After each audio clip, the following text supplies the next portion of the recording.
Hey guys, and welcome back to Vlogmas. It is day 7? 7. We are going strong here on day 7. After I just finished up one of my classes, so now I only have 2 classes left to finish for my, semester.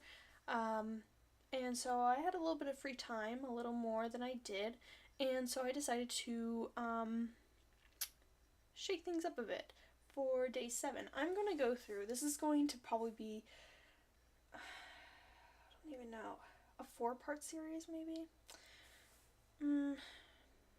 You know, we're going to hit it out in one video. We're going to take it to one video, because I can always expound later on. Actually, I'm not going to do it in one video, because I tried that, and it went to about 35 minutes long, and it was taking about an hour to do 25% of the rendering. So, enjoy part 1.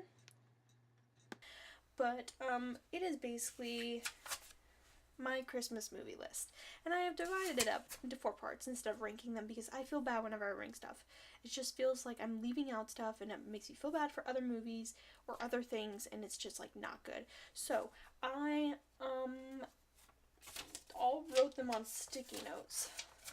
So but I have divided them up into 4 categories. In the first category, actually there's 4 categories. Okay, so there's 4.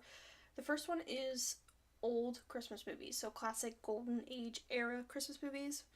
Most of them are in black and white, I think, if not all are in black and white, except for one. And then the second one is animated Christmas movies, so kids animated Christmas movies. I should clarify that. Not animated, but kids animated. My cheeks are really red on camera. I am so sorry, and so is my nose. It is a little chilly out, and I did just come out from outside, and so my nose has been running. And I had this horrible nickname in school named Rudolph. So whenever it gets cold, this kid would call me Rudolph. Actually, a few kids call me Rudolph. But you know, times have changed, or not really. Nobody really makes fun of me anymore. But anyway, so the next category is 80s and 90s movies that I enjoyed as a kid, but have enjoyed more as I've gotten older. That's a really long name. And then the last one is romantic rom-com-y Christmas movies. So let's get started with the old ones. If I feel like I should expound more in later videos, I will. There are a few that I have decided I want to make video essays about because I think they're fantastic. So I'm just going to list them and say why I like them, basically. So let's get into it. I'm going to start with the old Christmas movies, which is a good list. It's not the longest, it is the second longest of the list of the, category list, whatever. So the first one that I have is Christmas in Connecticut, and if you've never seen Christmas in Connecticut, I don't know what you've been doing. It is one of the most underrated Christmas movies ever. It stars Barbara Stanwyck, and she is a goddess of the golden age. She literally has women empowerment just oozing out of her. That's a really weird word. But she is fantastic, and I implore... Is that the right word? I urge women who are interested in feminism and researching it in film history to research her. Just research her movies and how she presents herself in movies. It's just one of a kind, and I love her to death. She is fantastic in this movie. She plays this, writer of this article that she, writes as, not a home cooking, but, a homemaker article. She's, a stay-at-home mom who cooks and who has a child and all this stuff. She's, trying to be that womanly figure of the 1940s, whenever this is, filmed.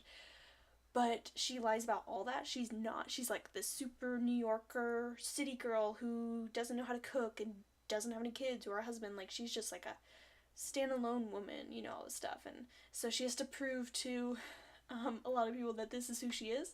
So yeah, it's really good. Highly recommend.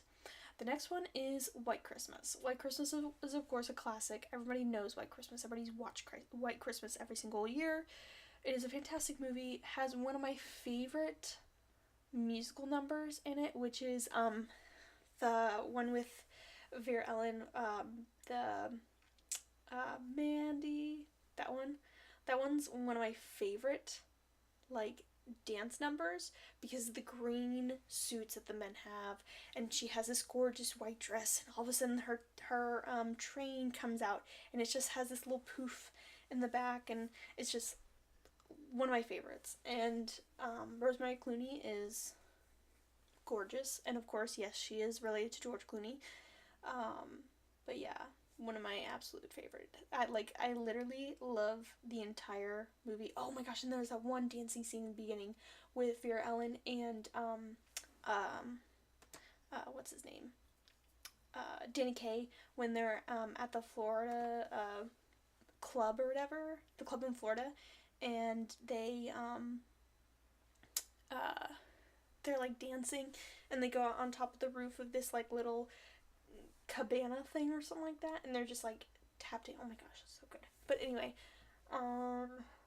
next one is It's a Wonderful Life, which is one of the best Christmas movies ever made.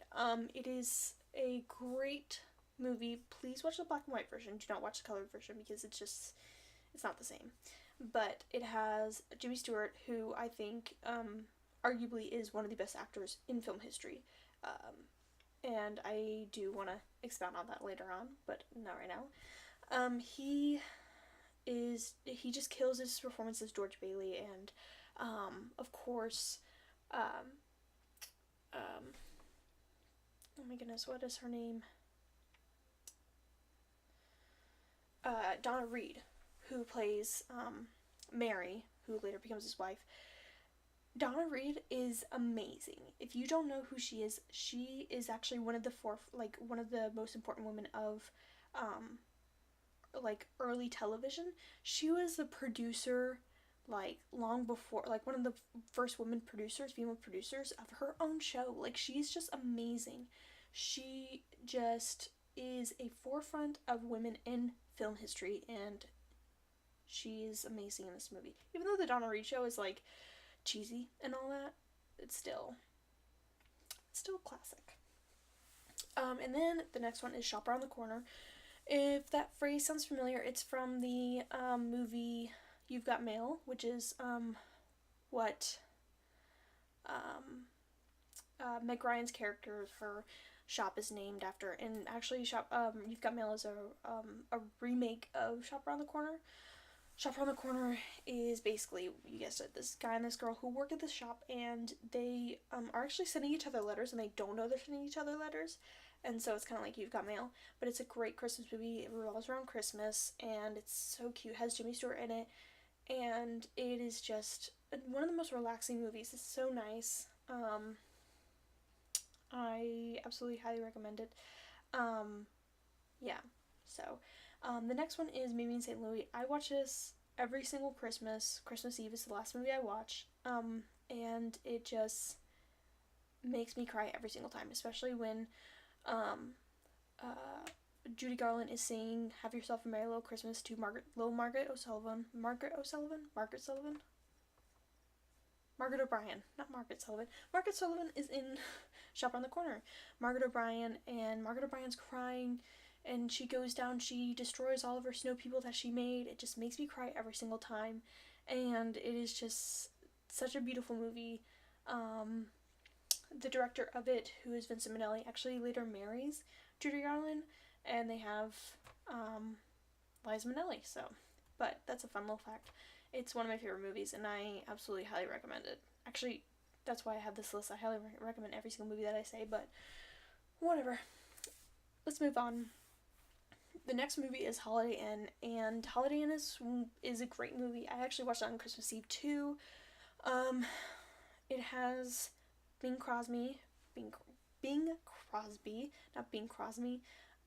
It has Fred Astaire, and some other people that aren't as big named or aren't as, whatever. So, I'm trying to speak really fast so I get all these movies in, but, it is a great movie. It is revolved around this inn that Bing Crosby makes, where they celebrate, it's basically open on every single major holiday in the year, and, it's where the song White Christmas first debuts. I will say, though, that, there is one part that does not age very well at all. They do celebrate Abe Lincoln's birthday, and there is a scene of blackface. And actually, if you are doing like a film theory concentration in your college or whatever, which I've done, we had to go into an extensive conversation about blackface, and it was one of the okayest things back then. It is not today at all, but it's not the worst thing that people have done back then. But yeah, it's just to warn you, I'm so sad that they do it in this movie, but just, you know, it is a horrible thing that they did back then, and, sadly it is in one of this really great movie, but all in all, it is a great film. Just want to let you guys know that in case that, you know, conversation might come up with if you watch it with kids, which happened with my mom. She would have to, when we were younger, she would talk to us and be like, this is not a good thing, and this is why it's not a good thing. You know, explain it to us, which is a perfect teaching moment for your kids. Who knows? But all in all, it is a great movie. Has some great songs, so I definitely would watch it, which I do. The next movie is Miracle on 34th Street, the original with Natalie Wood. It is a great movie. Do not watch the newer one. It's not good. I don't like it at all. It's just like, it's not as good as this one. This one is amazing, and plus it's like, the ending of the movie is perfect.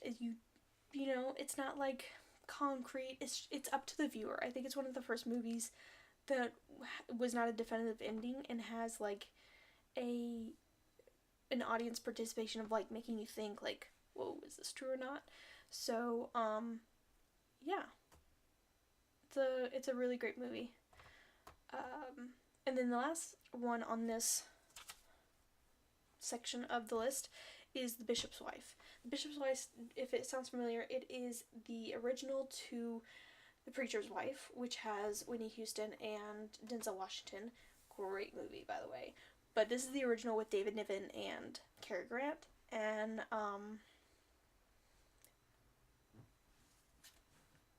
if Cary Grant does not already want you to does not make you want to watch this movie, I don't know what will. It's great. It's basically the same storyline as The Preacher's Wife, but set back in the golden age of Hollywood. Cary Grant is the angel who comes down to help rectify the marriage of David Niven's marriage with Loretta Young, and make him see the true love that he has for his wife and all that stuff. And it's a really good movie. Also very relaxing. A little long, but really good. So, that is the first part of it.